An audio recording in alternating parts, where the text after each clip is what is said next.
Ang tunay na kadalisayan ay hindi nakikita sa panlabas na anyo, kundi sa pusong nakatutok sa kalooban ng Diyos.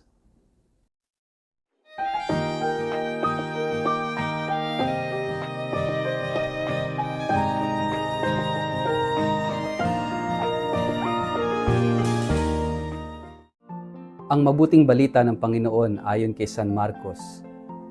Muling pinalapit ni Jesus ang mga tao at sinabi sa kanila, "Makinig kayong lahat at unawain ang aking sasabihin. Hindi nagiging marumi ang isang tao dahil sa pagkain pumapasok sa kanyang bibig, kundi dahil sa lumalabas dito.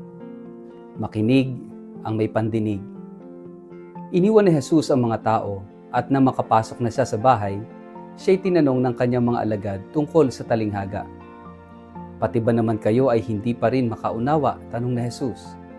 "Hindi ba ninyo alam na hindi nagiging marumi ang isang tao dahil sa pagkaing ipinapasok niya sa kanyang bibig, sapagkat hindi naman iyon pumapasok sa kanyang puso, kundi sa tiyan at pagkatapos ay idinudumi?" Sa ganitong paraan ay ipinahayag ni Jesus na ang lahat ng pagkain ay maaaring kainin.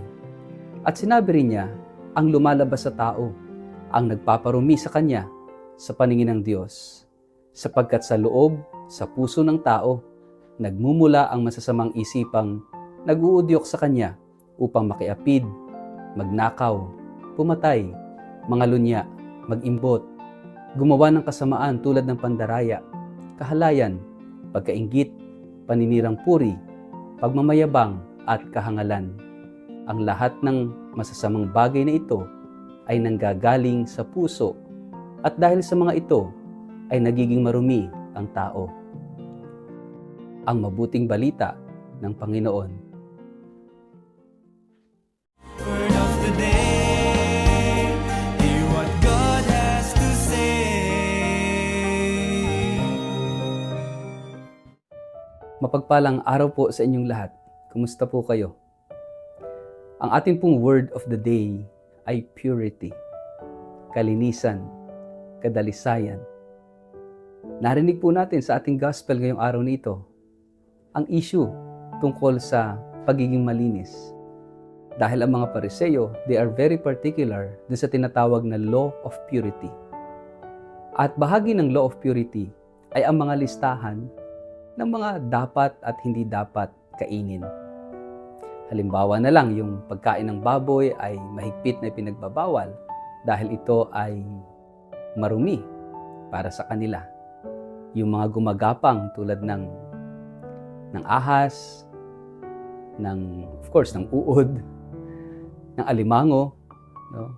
Mga scavengers yan sa dagat, ay hindi dapat kainin. Yung daga, no? Merong listahan ng mga dapat at hindi dapat kainin. Kaya yung mga mahilig sa exotic foods, nako, para sa mga Hudyo, bawal na bawal yan. Yung pagkain ng dinuguan, no? Bawal na bawal yan. Actually, magpahanggang ngayon, may mga sekta pa rin ng relihiyon, even in Christianity, na nagtuturo ng mga bawal kainin dahil sa paniniwalang sinasabi ng Biblia na ito ay marumi. Pero narinig natin sa ating gospel ngayong araw nito, mga kapatid, na pinapalaya tayo ni Jesus sa ganitong paniniwala na may maruming pagkain na nagpaparumi sa atin. No. Sabi niya at idiniklara niya na lahat ng pagkain malinis.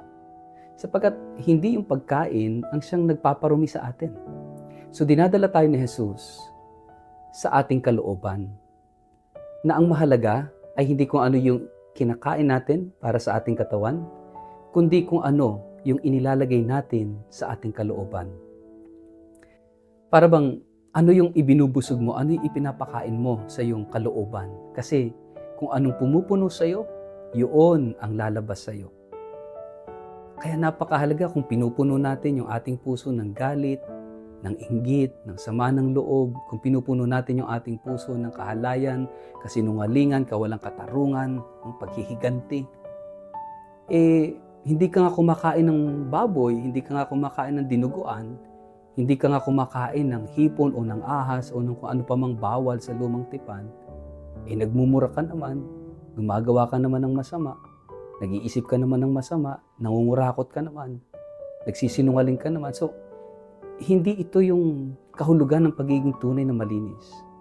Dinadala tayo ni Jesus dun sa tunay na kahulugan ng purity, ng kadalisayan, ng kalinisan, at yan ay sa ating puso. Kaya nga po, magandang suriin natin, kumusta na yung puso natin, ano yung inilalaman natin sa ating puso. Baka hindi pag-ibig baka hindi pag-asa, baka hindi kagalakan, baka hindi presensya ng Diyos. Kasi kapag hindi presensya ng Diyos ang pumupuno sa atin, ay pupunuin tayo ng presensya ng kalaban. Kaya napakahalaga mga kapatid na disiplinahin ang puso, turuan ang puso na hayaan kung ano yung mabuti, kung ano yung kaaya-aya, kung ano yung totoo, kung ano yung kalooban ng Diyos, kung ano yung makatwiran, yun yung ilagay natin sa ating puso. Punuin ng pag-asa, pananampalataya at pag-ibig ang ating kalooban. At ito yung ating kinakailangan. At yung presensya ng Diyos, ang siyang magdadalisay, ang siyang maglilinis ng ating puso at kalooban.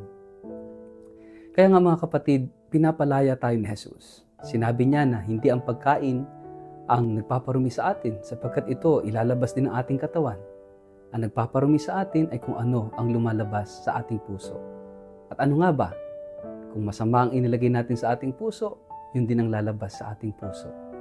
Kaya napakahalaga upang tayo ay makapagbahagi ng kabutihan, ng pagmamahal, ng katarungan, ng katotohanan sa ating kapwa, ay punuin natin ang ating sarili ng katotohanan iyon, ng pagmamahal, ng pananampalataya, ng katarungan.